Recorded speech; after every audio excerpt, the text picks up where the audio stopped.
volver un poquito sobre esas perspectivas, ¿cierto?, que dijiste sobre las condiciones que tiene o que presenta nuestro tiempo y que vuelven de algún modo irrelevante la búsqueda de la verdad. ¿Crees que puedas ahondar un poquito más en ese punto? Sí, mencioné dos otras perspectivas. La otra forma de ver esta cuestión es desde una perspectiva histórica. Algunos académicos dicen que si la posverdad significa deshonestidad en la política, entonces esto no es nada nuevo. Incluso si la palabra se popularizó en 2016. La académica Jennifer Hochschild comentó sobre esto en el año 2016, diciendo que las campañas presidenciales del siglo XIX fueron igualmente ásperas. Otro han mencionado como los panfletos políticos llenos de mentiras se convirtieron en una parte de la panorama mediático de los siglos XVII y XVIII. Y el sociólogo Steve Fuller dice que este fenómeno es un parte de las luchas de poder en torno al conocimiento que han definido el pensamiento occidental desde antigua Grecia. Entonces, creo que esta perspectiva es interesante, pero redefine lo que es la posverdad para hacer estas afirmaciones. En realidad, creo que estamos tratando con algo moderno. Y la otra perspectiva que mencioné es mía. Desde mi perspectiva de teoría política, creo que hay algo en la democracia misma que crea políticas de posverdad. Por democracia, aquí me refiero a una definición muy amplia de una sociedad de iguales ante la ley. Las sociedades con igualdad, en comparación con antiguas sociedades feudales o jerárquicas, tienen menos autoridades intelectuales para decirle a la gente qué es la verdad. Podemos mirar al filósofo político del siglo XIX, Alexis de Tocqueville, quien fue un gran teórico de la democracia. Pensaba que la igualdad de condiciones modera la mente del individuo. Nuestras conversaciones y clasificaciones actuales de la posverdad descuidan la observación que la mente democrática persigue la verdad en una manera peculiar. El demócrata rechaza la autoridad. Y Tocqueville describió lo que llamó el método filosófico de los pueblos democráticos, como preocupado por buscar por ti mismo y solo en ti la razón de las cosas. La igualdad propone que confiemos en el yo como la autoridad final. Eso es muy importante. Si no tengo superiores, ¿quién mejor que yo para decidir qué es verdad? Y para mí, la respuesta a lo que provoca la posverdad no son redes sociales. De hecho, creo que las herramientas y tecnologías para la autoexpresión también son parte de nuestra identidad democrática. Mi opinión es igual a la tuya. Así que ambos debemos expresar nuestras opiniones. Creo que Tocqueville tenía razón cuando decía que el individuo democrático apela solo al esfuerzo individual de su razón. Tocqueville explica que la máxima autoridad en tiempos democráticos es uno mismo. Dijo que la democracia socava la sabiduría de los ancestros. La democracia también socava la sabiduría de la clase, a desmantelar las clases en las que las aristocracias dan opinión a los miembros de cada clase. La democracia socava la sabiduría de lo que Tocqueville llama un hombre, a hacer ciudadanos más o menos similares. No hay reyes y campesinos en una democracia, solo ciudadanos. Tocqueville decía que la acción que la inteligencia de un hombre puede tener sobre la del otro es muy limitada en una democracia. Según la lógica de Tocqueville, los expertos no son fácilmente respetados en las democracias. Y creo que eso es muy importante. Es importante mirar el régimen social, la forma en que se estructura la sociedad antes de señalar a las redes sociales o a las activistas políticos mentirosos. Perfecto. Has dicho creo un par de veces ya que, claro, esta perspectiva determinada, tergiversa, sentido más riguroso de lo que es pues verdad. Y entonces yo te quería preguntar por qué encuentras particularmente relevante entender de manera rigurosa en qué consiste la posverdad y digamos, de dibujarla según el diccionario, según tu propia perspectiva. Creo que debemos entender qué es la política de la posverdad para poder participar en nuestra política. Veo dos grandes riesgos si evitamos tratar de entender este término política de posverdad. Primero, el riesgo que estemos encerrados en nuestros munditos privatizados de Internet y ni siquiera nos demos cuenta del debate sobre lo que es verdad. Podemos quedar atrapados en nuestras propias ideas. Y puede que nunca desafiemos al algoritmo que nos muestra las noticias. Este riesgo perpetúa una esfera pública fracturada. Esto es muy preocupante para la perpetuación de una cultura política coherente. También es un problema para la participación política informada. Hay también un segundo riesgo, que es que nos volvamos apáticos y descartemos la política. Si no tratamos de entender lo que significa posverdad, entonces podemos ver los titulares y decir, todo es mentira, todo es posverdad, sin entender lo que eso significa. Y esta actitud lleva a la apatía política. Y eso es un riesgo en nuestras democracias. Creo que es importante observar la posverdad y la realidad de las verdades en competencia en nuestras democracias. Debemos afrontar esto como una característica de la política y una característica de las democracias. Esto nos hace más conscientes de discernir lo que es verdadero.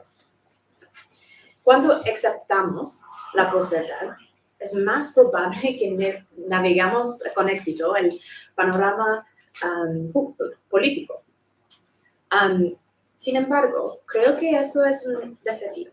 No creo que la gente quiera aceptar que las verdades en competencia o la posverdad sea una parte natural de la democracia. Es mucho más fácil culpar a Mark Zuckerberg o Elon Musk que enfrentar la realidad y la carga de lo que significa ser ciudadanos iguales. Somos responsables de buscar la verdad y también de perpetuar la mentira. Entonces, la tecnología de Silicon Valley nos hace más rápidos, pero estamos perpetuando las falsedades y las mentiras.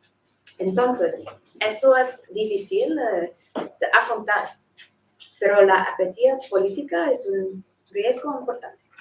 Sí, sin duda. Conectemos, si quieres, ahora sí con el contexto global. ¿Cómo ves tú que estas distintas perspectivas sobre la posverdad o el fenómeno de la posverdad está ocurriendo en el contexto global? El contexto global es muy importante. Creo que se puede decir que la política de la posverdad es un problema global. Parece que las mentiras están en todas partes, en todos los países. Sin embargo, las fuentes de las falsedades en diferentes países tienen diferentes orígenes. Estas diferentes perspectivas sobre la posverdad nos ayudan a determinar cómo las mentiras en las democracias son muy diferentes de las mentiras en los países autoritarios. Por ejemplo, mencioné que hay personas que piensan que las redes sociales son importantes como una causa de posverdad.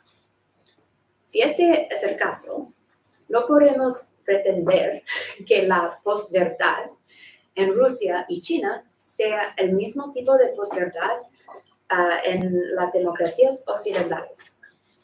Aunque pueden usarlos para difundir información errónea en otros países, Rusia y China siempre prohíben las plataformas de redes sociales. Las redes sociales están muy monitoreadas y restringidas en Rusia y China. Y así que realmente no podemos decir que las redes sociales funcionan en la misma manera en China que aquí en Chile o en Estados Unidos. Un ejemplo de lo que estás diciendo ahora, ¿cierto? Pareció ocurrir durante la época de la pandemia. Durante la pandemia, las respuestas, la comunicación política que se dio por parte de Estados Unidos no fue exactamente la misma, de hecho, de lo que pasó acá, siendo que los dos son contextos democráticos en los que se permiten redes sociales, ¿cierto? Entonces, ¿qué elementos de posverdad y elementos distintos de posverdad ves en Estados Unidos en la época de pandemia? La política de la posverdad fue muy evidente en Estados Unidos durante la pandemia. Hubo muchos reclamos en competencia durante la pandemia del coronavirus. Estos vinieron de todas las direcciones, de todos tipos de personas diferentes en los Estados Unidos. Primero, funcionarios públicos como Anthony Fauci enviaron a los ciudadanos para fomentar ciertos comportamientos beneficiosos. Un ejemplo famoso fue al principio de la pandemia, se le dijo al público estadounidense que las máscaras eran ineficaces. Se trataba de gestionar el suministro de mascarillas y priorizar su uso en entornos de mayor riesgo.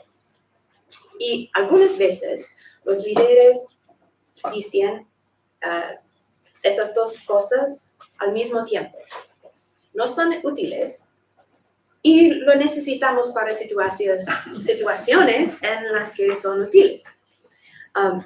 Por supuesto, más tarde a muchos estadounidenses se le exigió usar mascarillas. En todo eso, ¿dónde estaba la verdad aquí? Otro ejemplo raro. Al comienzo de la pandemia, un famoso periodista, Geraldo Rivera, salió en televisión diciendo que puedes hacer la prueba de coronavirus en tu casa, conteniendo la respiración durante 10 segundos y si no toses ni tienes dolor, no tiene coronavirus, como es. Y eso fue realmente extraño. Y la gente realmente le creyó, a pesar de que no tenía pruebas ni investigaciones. Otro ejemplo muy, muy importante es en este contexto de cómo se desarrolló una versión de la política de la posverdad en Estados Unidos durante la pandemia. Tiene que ver con la teoría de la fuga del laboratorio. La teoría de la fuga del laboratorio, la idea de que el coronavirus se filtró de un laboratorio en China, fue vista como una teoría de conspiración ridícula. Se consideraba que la gente era estúpida y poco razonable para creer esto. Algunos artículos decían que la teoría era racista. Esta idea era irracional y vergonzosa, algo para raros. Eventualmente, el Departamento de Energía estadounidense dijo que la fuga del laboratorio probablemente fue la causa de la pandemia. Entonces, ¿dónde está la verdad? Y durante la pandemia hubo esta mezcla de hechos, medidas, mentiras por el bien común, todos compitiendo. Y todos tenían esta calidad política, porque según la verdad que elegías, pertenecías a diferentes grupos políticos. Si alguien calificó de racista la teoría de las fugas del laboratorio, probablemente pertenecía al grupo de izquierda. Si alguien cuestionaba la eficacia de la vacuna, pertenece a la derecha.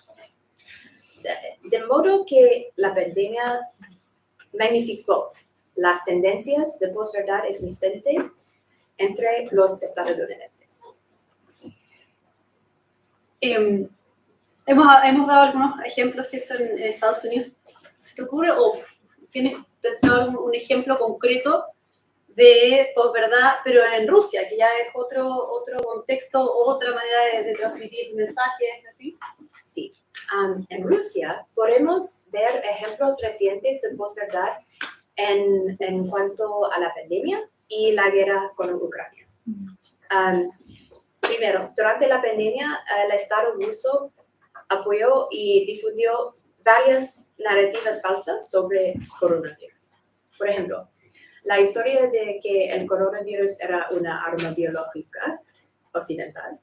También argumentaron que Occidente no respondió a la pandemia. Y eso fue útil. Los gobiernos autoritarios son más capaces de responder en una crisis.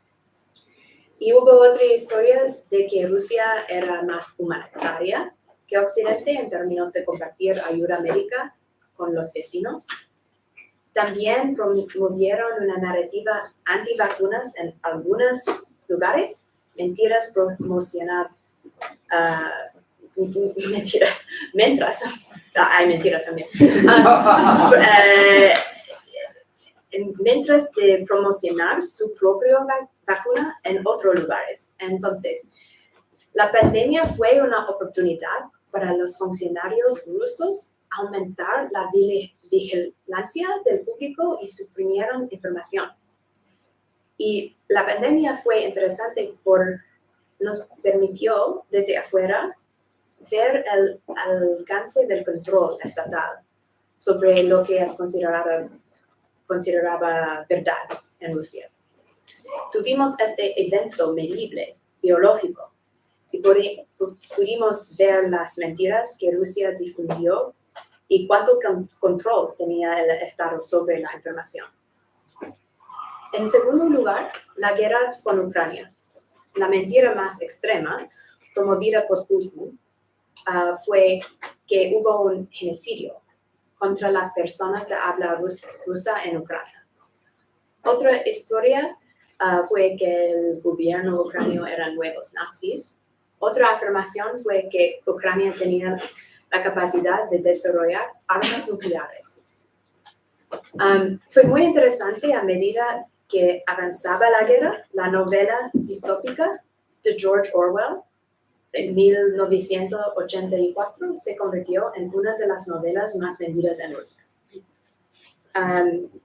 Entonces, estos ejemplos muestran cuánta desinformación es parte de la vida pública y la vida política en Rusia.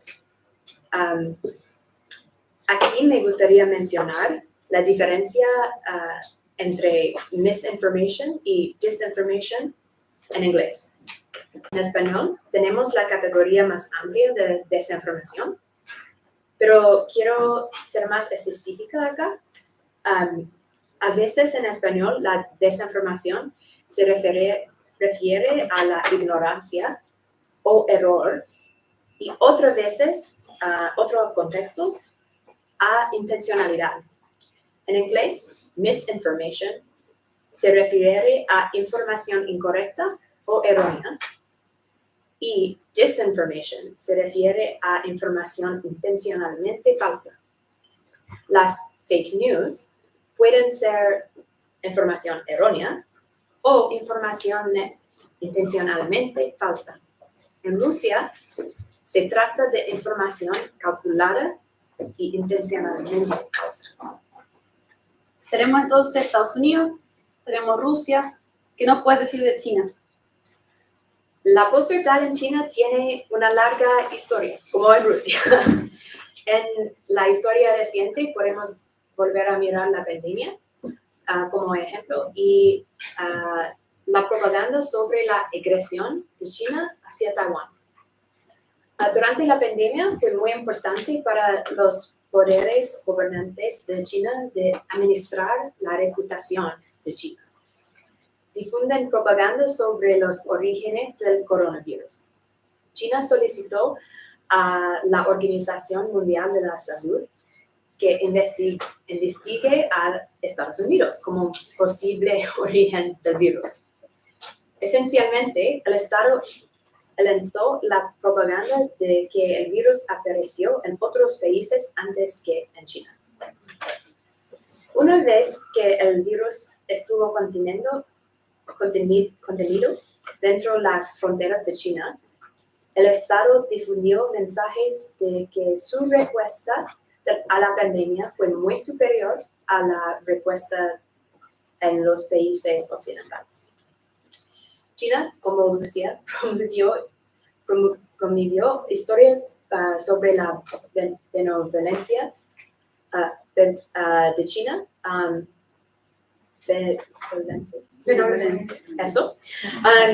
durante la pandemia.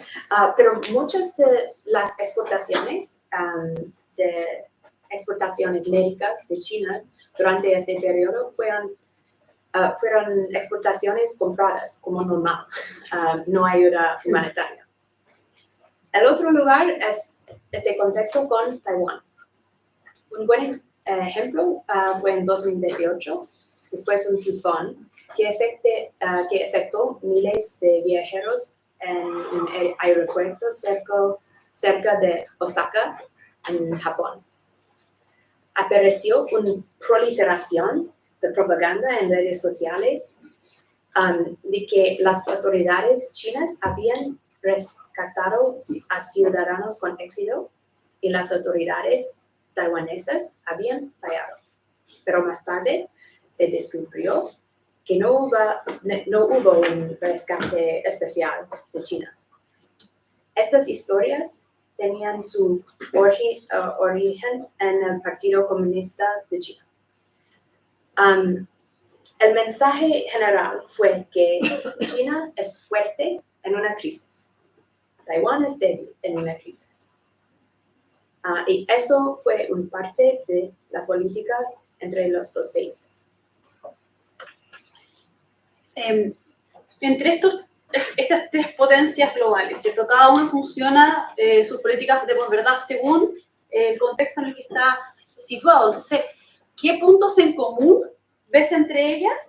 De manera que la idea de posverdad funcione para los tres lugares y contrario, ¿cierto? ¿Qué diferencia según el contexto de cada uno?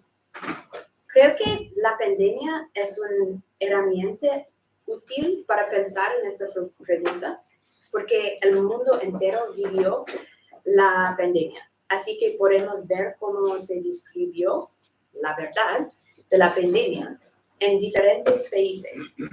Primero, los gobiernos de los Estados Unidos, Rusia y China contaron historias durante la pandemia. La principal diferencia entre Estados Unidos y los regímenes autoritarios de Rusia y China fue que se cuestionaron las historias del gobierno de Estados Unidos. En los Estados Unidos, los ciudadanos y varios periodistas o periódicos en competencia podían cuestionar y criticar. En Rusia y China se suprimen las perspectivas diferentes. Hay similitudes interesantes entre Rusia y China. Ambos utilizaron la pandemia para difundir mensajes de que sus gobiernos eran superiores a las democracias occidentales en el manejo de la crisis. Ambos aprovecharon el evento para promover la historia de que los regímenes autoritarios son mejores en una crisis que las democracias. Este es su mensaje típico, pero la pandemia ofreció un evento global. Permitió a los países compararse en el mismo fenómeno exacto. Y el clima de mentiras, medias verdades y propaganda está presente en los tres países y todos los países. La principal diferencia es que lo que se presenta como verdadero en los Estados Unidos es probado por el público, discutido por comentaristas y examinado por expertos y también teóricos de conspiración. Todos están involucrados. En Rusia y China no es el caso. Los medios controlados por el Estado proporcionan la verdad. Perfecto. Muchas gracias, Sara. Estamos un poquito justos de tiempo. Vamos a dar paso a un par de preguntas. Anita Ulbeck. Yo tengo una pregunta. Muchas gracias, Sara, por la exposición. Tengo dos preguntas, una más importante y la otra solo se alcanza al final. ¿Por qué crees que puede resultar relevante mirar la historia política reciente de Estados Unidos, Rusia y China para pensar la política de la posverdad y el proceso de determinación de la verdad en Chile? Esa es una pregunta y solo se alcanza al final de todas las preguntas. ¿En qué sería diferente lo que nos describes, por ejemplo, el contexto, pensando siglo XIII, XIV, de la peste negra, y cómo también se identificaban culpables y cómo las autoridades en esos contextos también sacaban crédito? Pero la primera pregunta es, ¿por qué crees que puede resultar relevante mirar esta historia política reciente para los efectos de la política de la posverdad?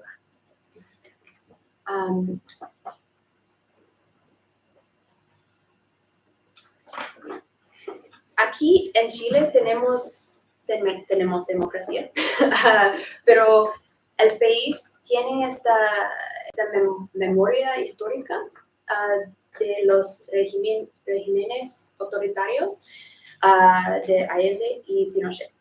Los años 70 y 80 fueron una época de verdades enfrentadas y la propaganda apoyan por los regímenes fue una característica de la época.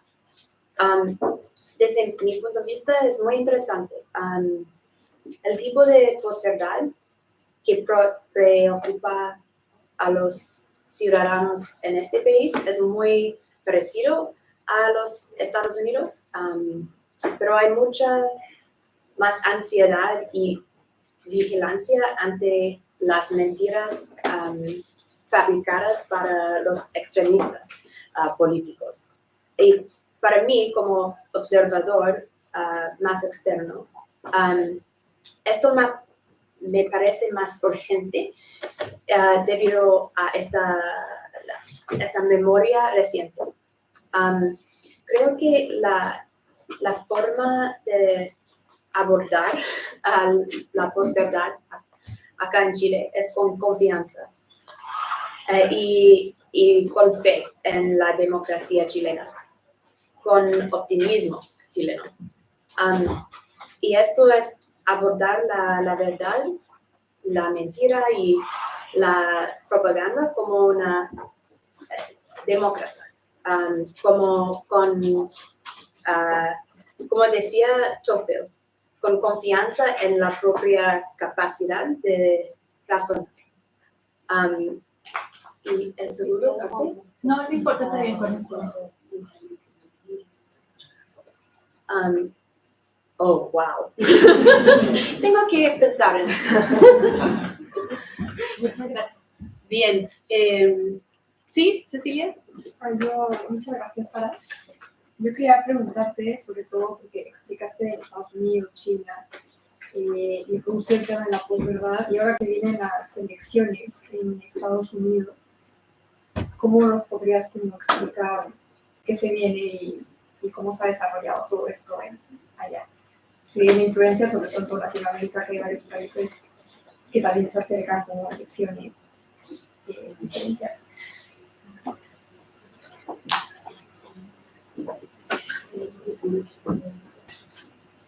Wow, ok. Sí. Es casi el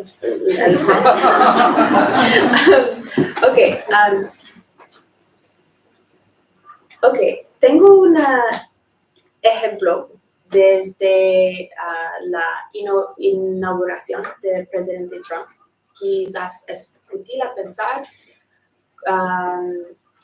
nuestra situación acá en Chile.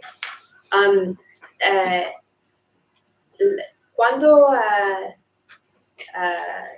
presidente Trump toma la posesión de Casa Blanca, inauguración, es el entonces secretario de la prensa de la Casa Blanca, Sean Spicer, mintió sobre el número de personas que asistieron a la inauguración.